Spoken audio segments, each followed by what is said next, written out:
Good morning, everyone. Mark Westcott here, and today it's our special question and answer day today, and we've got the great pleasure of Vanessa Jansen, here today with us. I've got to go up with the times, haven't I? To talk about question and answers in regard to financial services, investment strategies, and all those sorts of things. So, welcome, Vanessa. Thank you, Mark. It's a pleasure to be here. Absolutely. Yeah, today we've got a few questions have come in already, and so I just want to start with a couple of questions before we just talk generally in regard to what the issues are around most grazing families in regard to getting their financial side of things organised. I guess it's as you know, we help a lot with the estate planning, the succession planning, and so on. But behind the scenes, a lot of people really need help in regard to their investment strategies and setting up what we call silos of wealth off farm. So they're sort of some of the things we'll chat about today. But I guess, Vanessa, if you just want to give us a quick background in regard to what you do and how you're involved in this sort of work, and then we'll fire away with the questions. Absolutely. Thank you, Mark. And yeah, a pleasure to be here. And hopefully I can add some real value to your clients and give them some some things to think about. So yeah, Positive Dynamics Wealth Management, as Mark mentioned, is our company. We've been in business since 2006, and what we do is we specialize in wealth management. So what we find, people work really hard through their working life, self-employed, many, but others, employed. And, we work really hard to create this wealth, and whether that's passed through generations or not, there's still a big bucket of wealth that we create. And our role is to work in and, make sure, one, for the individual, they're set up really effectively for retirement. So it's about when we stop working on the farm, when we stop producing that income for ourselves, how do we create an income for retirement or semi-retirement or whatever that may look like. And that's important to start planning as early in life as possible. So that's a big part of what we do. It's the strategies and also the management of that wealth. That's interesting, Vanessa, because that word retirement is a word that most people in rural Australia just cringe at that word retirement. They never want to do it. So everyone wants to go with their boots on. That's exactly it, and we see that often, and that's what it's about. It's for a lot of families that we've worked with, it's about how do we transition this asset, the farm, within the family. And how do we make sure they've got an income, because sometimes they're taking on some significant debt along with that property, and then how do we create that income, maybe not retirement as it's traditionally known, but just reducing the amount of hours that are spent on the farm and creating some sort of other income so that enables the children to get more involved. Yep. Okay, well, let's just start with a couple of questions and then we'll get into the more general topics, which I know we're both all over. But the question was, how do you invest off farm? How do people get started? Yeah, I mean, how do people get started by, what do they go into shares? Do they go into property? Do they go and buy a warehouse and lease that to the government or something like that to get a guaranteed income? What are the different ways that people can take the money out of the farm? And if I may put in this question as well too. Is there advantage in borrowing against the value of the farm? Because farms have big values. So maybe you can throw that in there as well. Excellent. So I'm going to try and answer all of those in one. Too big a question for this morning, I know. Hopefully I don't have a time constraint on the answer to this question. All right. So how do we invest? When you've got this great asset, there's so many different buckets that you could do. As you mentioned, it could be property, it could be shares.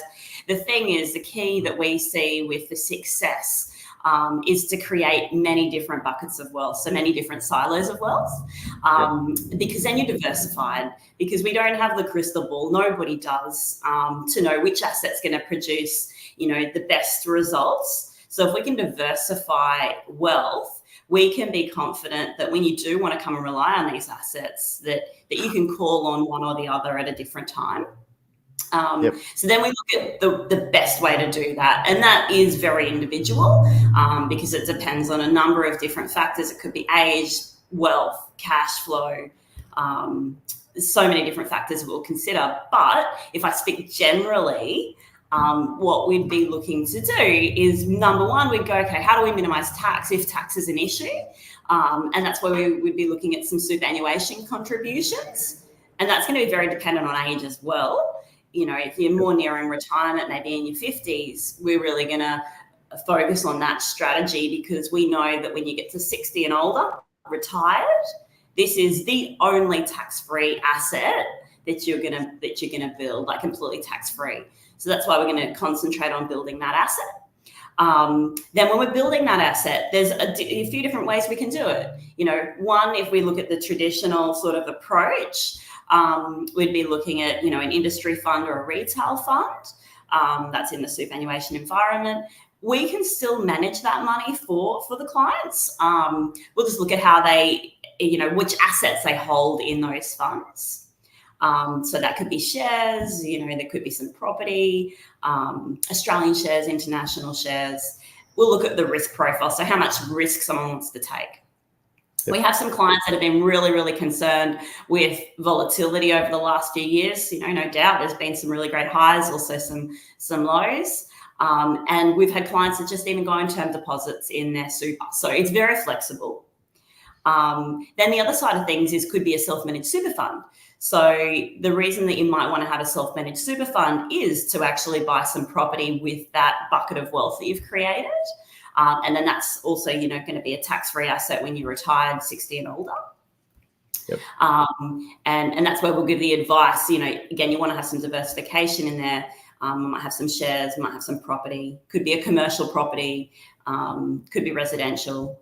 There's lots of different things that we can look at. So that's one silo of wealth. That's the superannuation. Right. Separate to that, so we're going to always look at that. Then we're going to look at, okay, what's the farm worth? What are your assets worth? And what's the loan to value ratio? So, you know, is the loan sitting at 50% of the value of the property, or what does that look like? Do we have the ability to borrow against the farm? Because if you do, then we're going to look at your cash flow and we're going to see whether you can actually afford to do some investing with that. Because that's a fantastic way to grow wealth. It's a fantastic way to be looking after, you know, children you might want to disperse some wealth to. And we can be looking at a number of different scenarios there. We're looking to borrow for investment purposes. Typically, the most comfortable is for property. And that could be, you know, building something on the existing farm. If you've, you know, got a lot of land, some areas, space that you could build something, create some income off, that's going to be a great, you know, advantage. The loan's going to be tax deductible. It's going to help reduce some, you know, some tax. And yeah, so it could be commercial, residential, on the farm. So many different options. Yep. Now, the other bucket of wealth is using an entity. So you might have a trust, you might have, you know, we work with the accountant to have the right structure. And if you've got really strong cash flow, we might put some into each of these different buckets, but this final bucket is going to be a share portfolio. And that's how we create that diversification. Because normally we find you've got the farm that's very heavy in that property side. So we might have this other bucket of wealth that's, you know, diversifying into some Australian shares, international shares, and that's where we'll give the advice and work with you on what to do. Now, Vanessa, does that answer the question in full, Mark? Yeah, that's great. That answered all my questions. Thank you very much. But one of the issues is, you know, as you know, and you've dealt with farmers graziers before, is that the whole mindset is in regard to every time they get $1, they want to invest it back in the farm. They want to fix up the buildings. They want to put new fences in. They want to create, improve the capital value of their property, because, and in fairness, for many people invested in property over the last few years, certainly, you know, rural properties as well, the values have just gone through the roof. And so it's hard to argue with them sometimes in regard to their, you know, their choice of just hanging onto the property and pouring everything into that. But I mean, as we all know, everything in life has cycles. And whilst the cycles at the moment might be heading towards great values in regard to property, the truth is already all the people I'm speaking to at the moment are saying that the values of real estate, even in rural Australia, has really stalled. So it's just gone exponentially for the last couple of years, but now it's kind of on hold. So this is where it becomes important to have different buckets of wealth, different silos we talk about, and so on as well. But there's one other question before we just go into a general conversation, because there's so much I want to talk with you about. The question I asked somebody recently was, they told me how their property was worth, $30 million. And there's a friend of mine was telling me his property was worth $30 million. His kids aren't coming back on the farm. He had 2 daughters and they're not interested, they and their husbands aren't interested in coming back on the farm. So they've got a $30 million property, and this guy feels very compelled because of the family connections, and granddad was on the farm and so on, that you can never sell the place. And you look at what you earn per annum on a farm that's worth $30 million, and it's probably a good year's salary for someone in the city. Compared to if they sold that property now for the $30 million and invested it, do you have a ballpark? What's a safe figure that you give people in regard to what they can earn on cash at the moment? I'm suspecting it's 6-7% or something like that. Is that a fair figure? Yeah, look. So if you sold the farm and you've got this $30 million, I can guarantee you that these people are going to have a more comfortable income than they ever had in the past. I know that's not what they're looking for, because they've very. Sorry. It's all about they've lived on the farm and that's what they know, and it's exactly. all the other reasons. Yeah. So I can imagine that's a very tough emotional decision. But if they were forced to that point where they need to sell the farm, I know that they'll have a much more comfortable income. They'll be able to look after their family in other ways that they haven't been able to before. But what you'd be expecting to earn depends on the risk that you're willing to take. And I would assume the most, based off my experience with these sorts of clients, is that they're actually not willing to take a lot of risk. You're not going to go and put it all into Australian shares and international shares. That would be a very nervous ride for farmers, I would say, that haven't really invested much in that area before. So we'd be looking on the other end of the scale, which is more like term deposits and cash sort of products, maybe a little bit of shares. So if we're looking on the really just term deposits, you'd be looking at, a return of about 5%. It's taking no risk, just going to big banks. That's a wholesale rate we can achieve. And then if you just step up a little bit on the risk scale, very easy to achieve a 6 to 7% return. And then the further you go up, we'd be comfortable to say on a long-term average, you'd be getting a 10% return. But I'd say a 10% return per annum is probably a risk that most farmers wouldn't be wanting to take. Yeah. So 5% is really, can't you go to ING and put money in a term deposit ING for 5 or 6%? Well, it is capped at, Yes, you are right. You can get the ING is the best, product advice here. I'm not pushing a product. I didn't mean to. No. But it is capped at $100,000 though. So there are a couple of special honeymoon deals, but they do have caps. When we're talking bigger lump sums of money, yeah.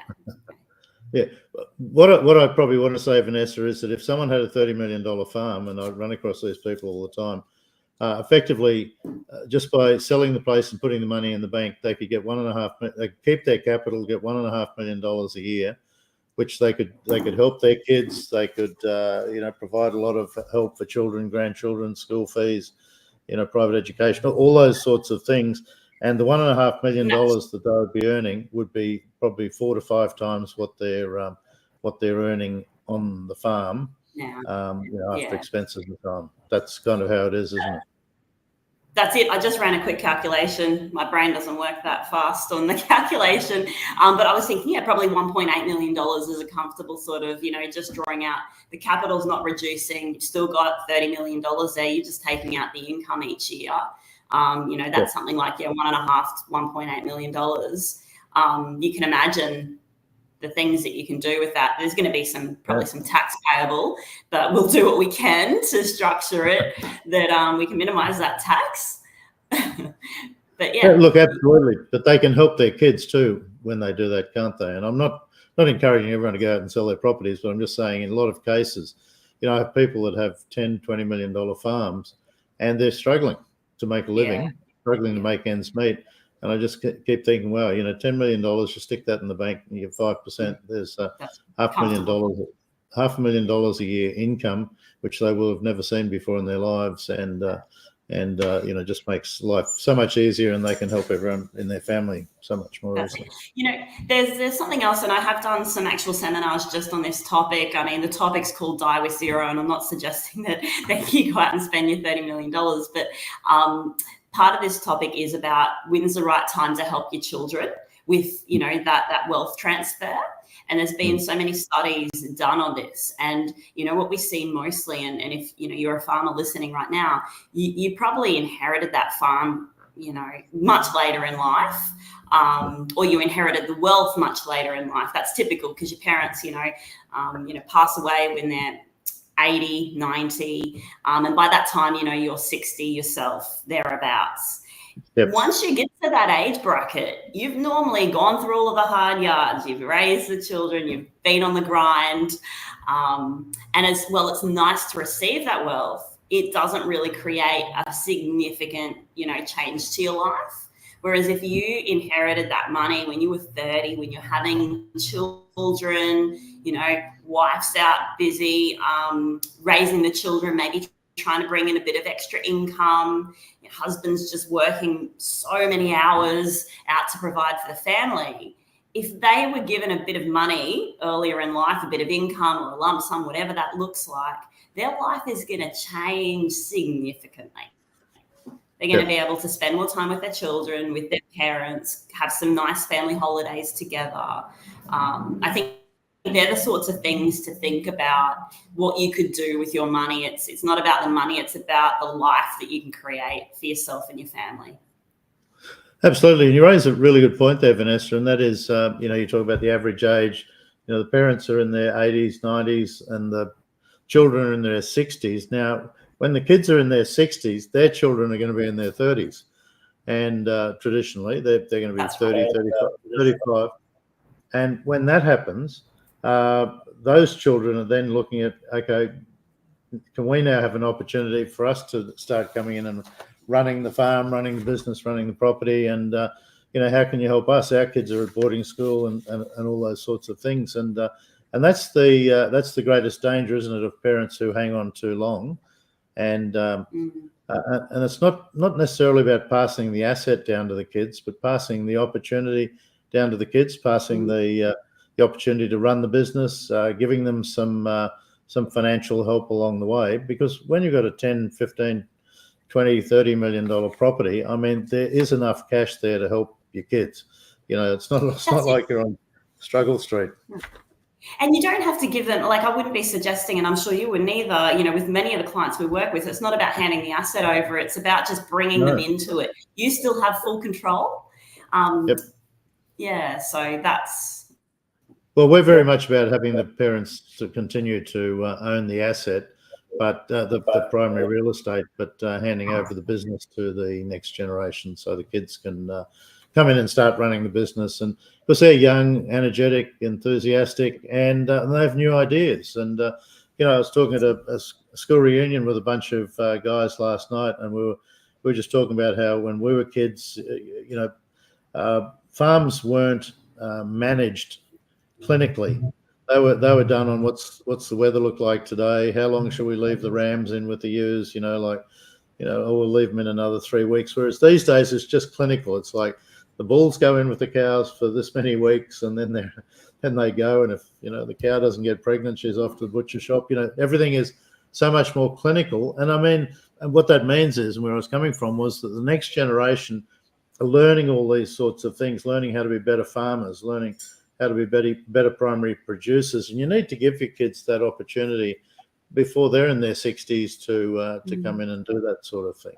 But we're digressing a little away from investment Matt, strategy here, but no, but that's okay. I think it has an impact, and that's where we come in to make sure that, you know, we've got some clients that are, you know, the age bracket that their kids and their grandkids are, you know, in their 20s to 40s, and what we do is we set up investment accounts for the grandkids for their kids, and yep. The assets owned by the parents, but the beneficiary is set up as the children. There's some great tax benefits, but it's also about educating the children, the grandchildren, about, you know, other ways of managing money. Yep. No, very good. Very good. Well, all graziers and farmers need to come and talk to you, Vanessa. You've got some good ideas, and they all need to listen. Feeds a lot too. I just want to touch on one of the things you mentioned before, and that was that word superannuation. It's kind of like the retirement word for rural families. They seem allergic to both words, superannuation and to retirement, and yet super, as you said, is one of the, you know, it's the primary tax-free investment strategy. So how do you talk to people who are sort of have an aversion to superannuation and help them to understand that you know, everyone's got a different situation, but generally superannuation should be part of their portfolio of wealth? That's right. And we do often have, you know, clients that are, you know, of that age where they've been working a long time. They're coming up to retirement age, maybe not retirement themselves, but retirement age. We'll call it transition age. Transition age. That's a better word. And yeah, they're not feeling comfortable at all about it. They've never really put any money into the superannuation bucket.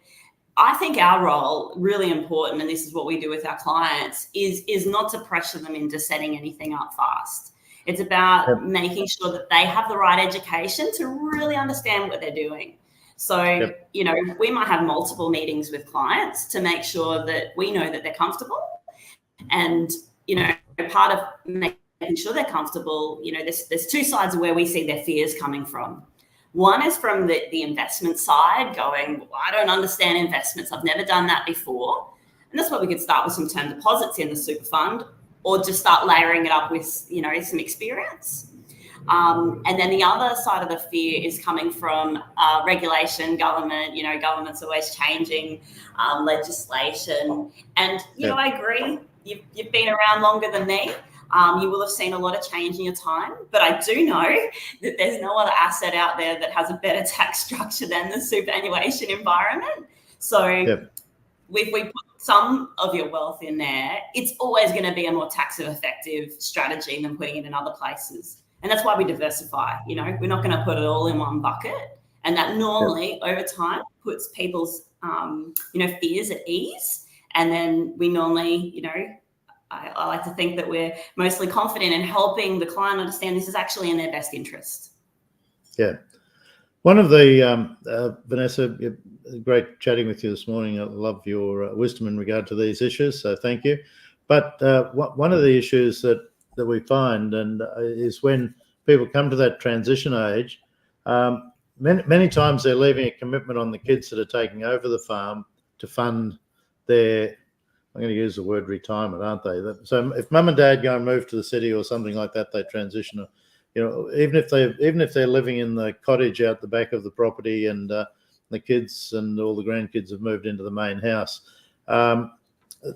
there's many times there's a commitment from the next generation to look after mum and dad. And the greatest way we can help people is by mum and dad actually having their own little silo of wealth, their own little bucket of wealth, that when comes time to transition, retire, move on, whatever, they're not dragging money out of the family business. They're not dragging money away from their kids and their grandkids.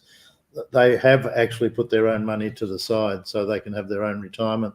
They've got their own house on the beach or whatever they want to do, and they can get on with their life. That's something that I know you help people with. Yeah, I know that families, you know, young families that come into these assets and they're supporting the parents, that, I mean, they're very grateful for their parents, for the opportunity they've given them. And, you know, there's normally that very strong emotional tie, but they do feel like they've got a bit of a noose around their neck when they need to also support financially mum and dad, because there's just not always enough cash flow to go around to support everyone. So that's where it's so important.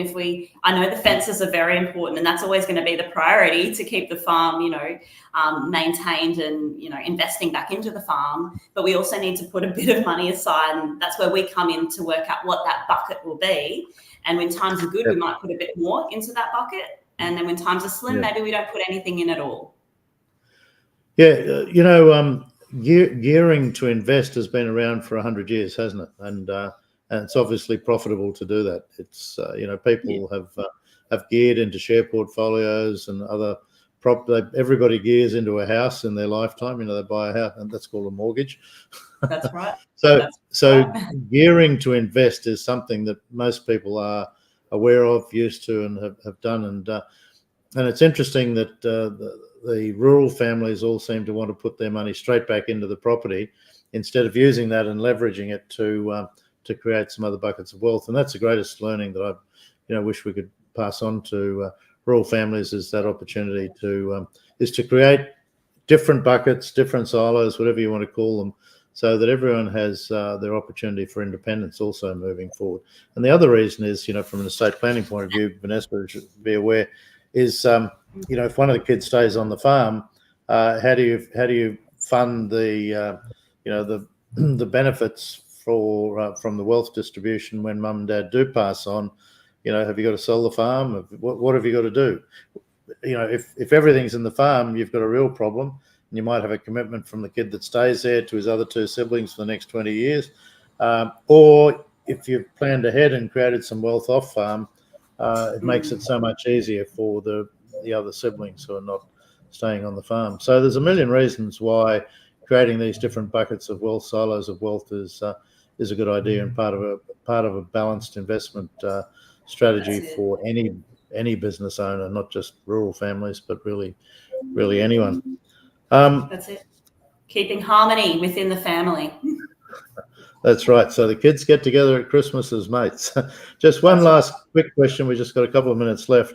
I would suspect, in all my previous years in regard to financial services and so on, we always had these graphs on the wall of our share portfolios outperformed everything over 20 years. The shares were way up on the chart. Property was kind of next, and so on. Is a share still a great investment portfolio, investment option for people? Absolutely. You need to have it in your portfolio. If you don't have it, you're missing out. And I think, just as you kind of highlighted, you probably, if you don't have it, it's only because that's what the family's always done. Now's the time to, to do something a little bit different. We're not talking anything super drastic.